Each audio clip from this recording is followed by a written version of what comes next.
What is up, guys? My name is Bailey and welcome back to another one of my videos. In this video, I've compiled a list of pros and cons for Doordash. Now, if you guys are planning on signing up for Doordash or want to learn more about Doordash, this video is for you because I've made a list to show you guys what's great about it and what can kind of suck about Doordash since I have been doing it for a few weeks. Now, before I jump into this video, if you guys enjoy this type of content, please smash that like button for me. If you guys want more content like this, hit the subscribe button down below and turn on post notifications so you guys don't miss any content I upload in the future. And without any further ado, let's just jump straight into the video. So let's go ahead and let's start with the pros for Doordash. You don't really need to have much experience or even many requirements for Doordash. The only requirement that you pretty much need to have is that you need to have a vehicle that is working and a phone that is working so that you can accept orders and you can deliver those orders to the customers. Now, that is pretty much the only requirement you need to have, and it is very easy to do Doordash because all you do is you go to the restaurant, you pick up the order, and then you deliver it to someone's house, and then you rinse and repeat for every single order. There's not much you need to do. It's not like grocery shopping for customers where you have to go to the store, then you have to shop for the items, then you gotta deliver those items. It just eliminates that whole step, and all you do is you deliver the item to the customer, which is very simple, and it is very nice if you don't want to put in that much work. Now, the second good thing about Doordash is that there are plenty of orders to go around throughout the day. You will most likely never be sitting around waiting for an order. Now, there are peak times during the day when it is extremely busy and you're going to be getting orders left and right and maybe even multiple orders for each delivery that you do. So they will actually notify you if there is a delivery that is on your route so that you can decide whether or not it's worth your time to pick up that same delivery to deliver immediately after your first order. Now, the third great thing about Doordash that I really enjoy is that acceptance rate does not matter. So if Doordash notifies you that there's an order, but the order doesn't make any sense to pick up because the drive is either too long, the pay is too small, or for whatever reason, you can decline the order and it doesn't really affect your ability to get future orders.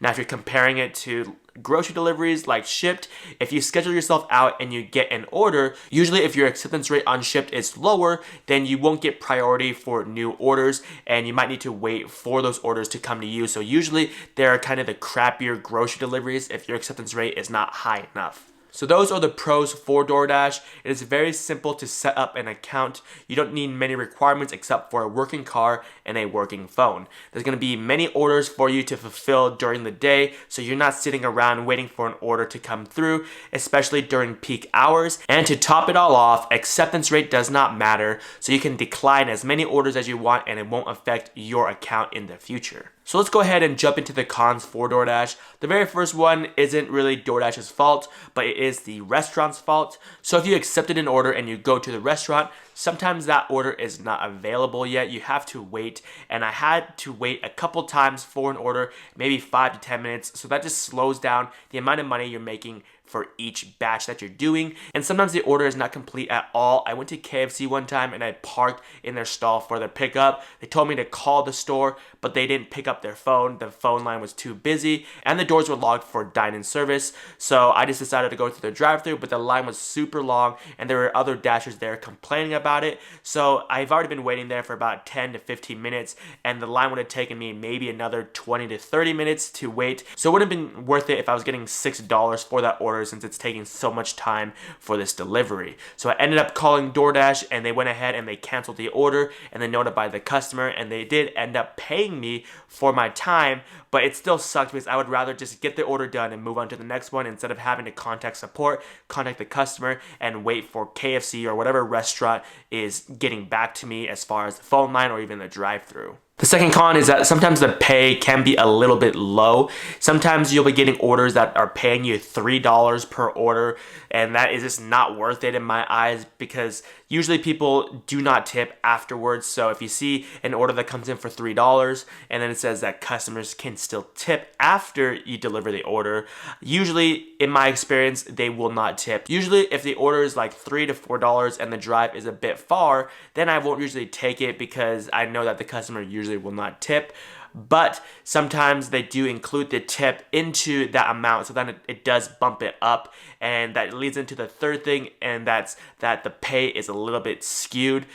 I don't really understand how the pay works because I am still fairly new, but to my recollection, I believe that DoorDash gives you a number that they're gonna pay you out for sure, and if the customer ends up tipping on that amount, then they'll lower the base pay for that amount and still give you the tip to equal out the minimum amount, or maybe just a little bit over that amount, which is kind of interesting to me because I delivered an order to a customer and then I delivered another order from the same restaurant to a very, very close customer, and one of them didn't tip and the other one did tip, but the person who didn't tip was about $6 with the peak pay, and then the person who did tip was like $7, but the tip was $4. So I didn't know how that kind of worked out, because that means DoorDash took away some of the base pay, but still gave me the peak pay, and they just adjusted it accordingly with the tip so that I was still making that minimum but still getting the full amount of tip. I know that's a little bit confusing, but in a nutshell, to summarize it all up, if someone ends up tipping, it drops the base pay for that order just a little bit, so then it equalizes that amount that you're getting, and then you pretty much get the minimum amount that they promised you or just a little bit over that.